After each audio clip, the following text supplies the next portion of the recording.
just when you're kind of resetting cohesion and chemistry and all that, how big is a successful road trip like that early in the year?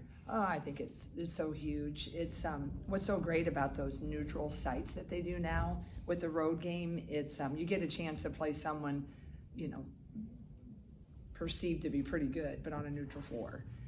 It's great to have them on your own floor.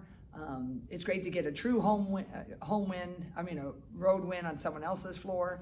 But when you're not quite sure where you are, it's great to be on a neutral floor, right? It's the meet in the middle.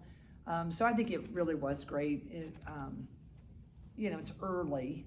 I am guessing that Virginia Tech probably is looking at a lot of things they didn't do well, and they're probably thinking it wasn't necessarily that Iowa, thwarted them.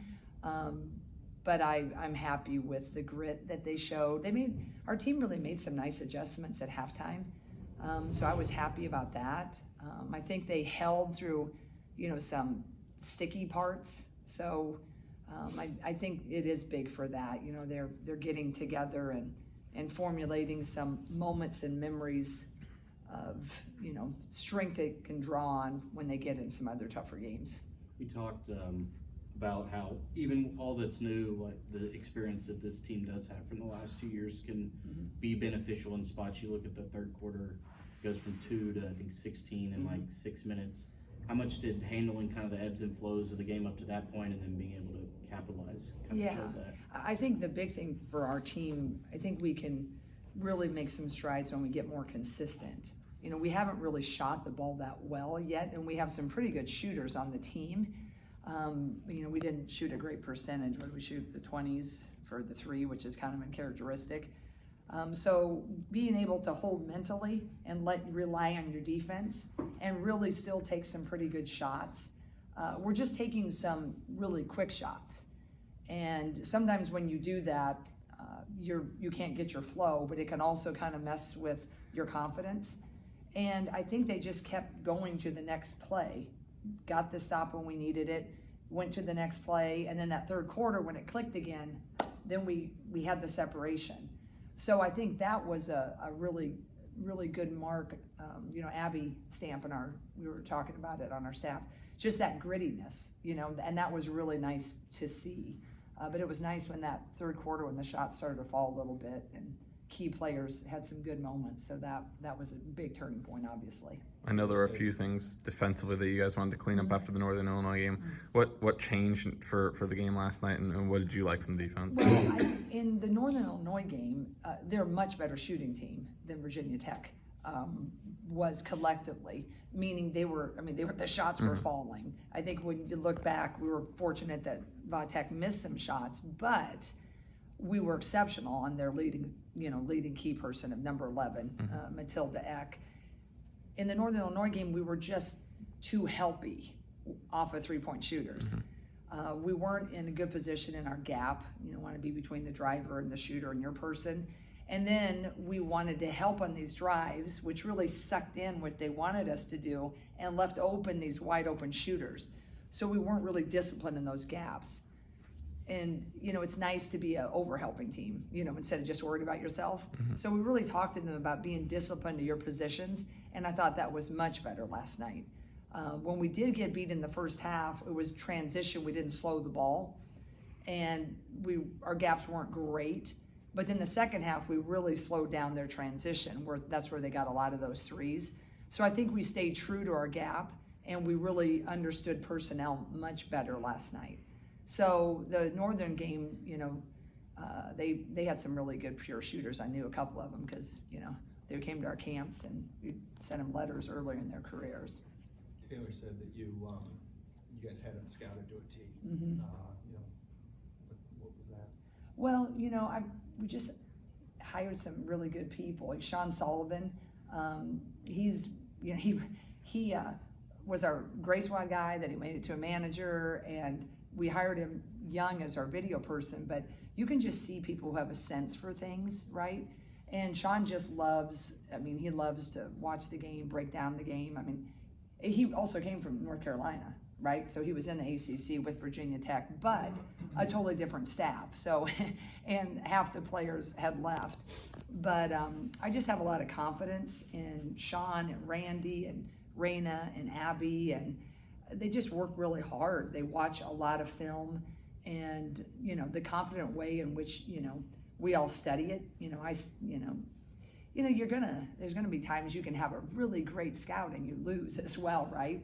So I just feel like we're going to have them prepared, and I was really happy for Sean. Anytime you're new and you have your first scout, you don't want to mess it up, right? Even though I keep telling him you can't mess it up, right? The prep is there. We just got to go out and do it. Of all the players who come back with another boost of confidence, for Addie to deliver a night like that in this kind of her last run here, Right. How significant can that be moving forward? And I was just so happy for Addie, because that's another kid that's it's kind of the trajectory of old school, right? You used to recruit kids and you develop kids, and then you're kind of disappointed because you thought you beat out that kid, and then you accept your role, and then you stay and you make the other player really good. Well, with the portal situation, right, that is no longer a typical formula. So I'm just thrilled. Kylie Feuerbach against Northern, right, Illinois. Addie last night, 9 for 9. Aside from the coaching and the business side of it, that's really, I need the wins, we need the wins. Just to see a kid's hard work rewarded and they get that moment, I couldn't be happier for her. And she's just responding so well to Coach Randy Henderson.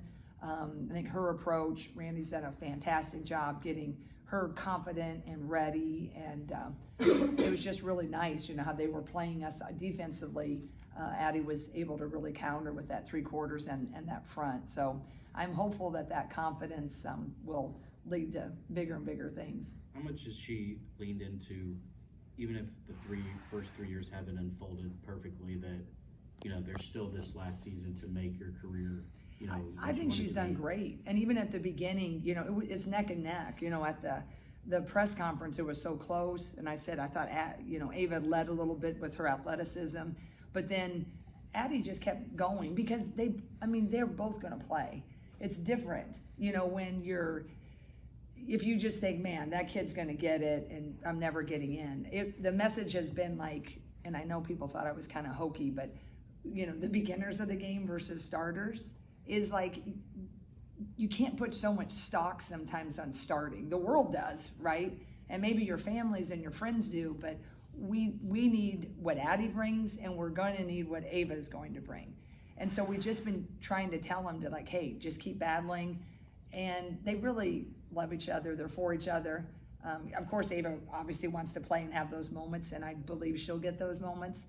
But if we can get both of those guys going at the same time in the season, it's going to be pretty fun, because they're going to give a different look to the opponent. And then if you play them alongside Hannah, then that gives a whole different, there's 3 different looks that we can possibly give. So we just got to keep working on Ava's development and confidence and keep Addie's right there.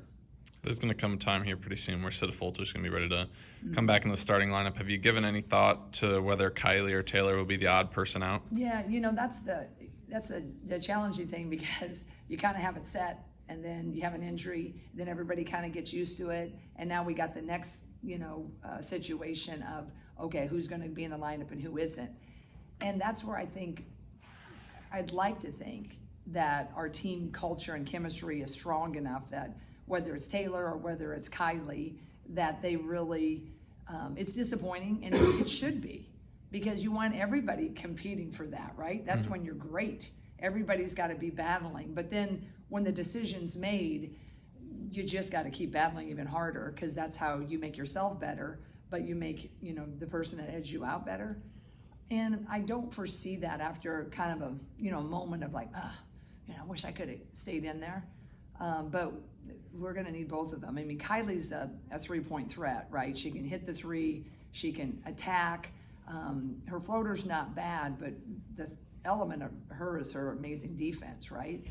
But Taylor, few people in the country can do what Taylor does, is when you get her a look and get her open. So we're going to have to be mindful of managing all of that, because the depth is always great, but if you don't manage the depth, then you really wasted it. So I haven't given a whole lot of thought yet, but Sid is just a catalyst for us. So as long as she's feeling good, she'll be back in there.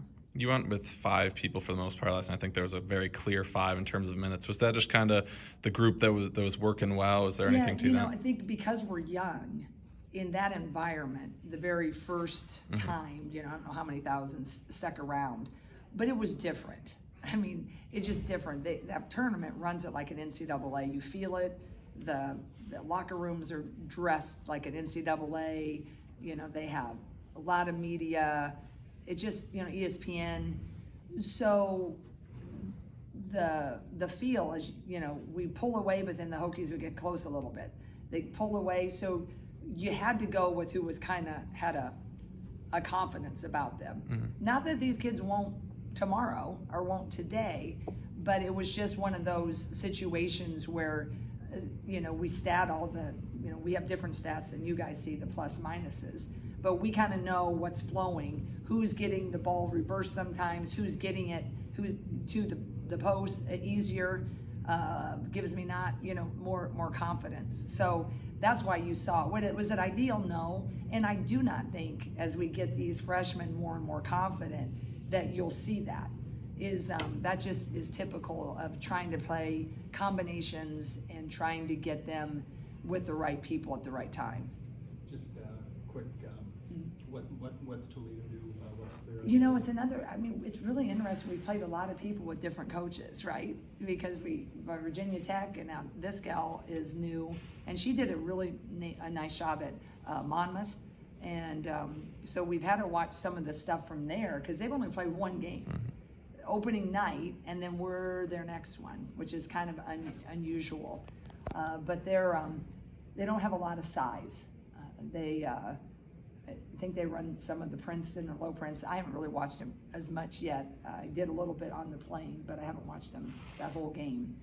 So, and I think they got zoned totally. I think they played Marshall, so it was definitely what we haven't done as much yet.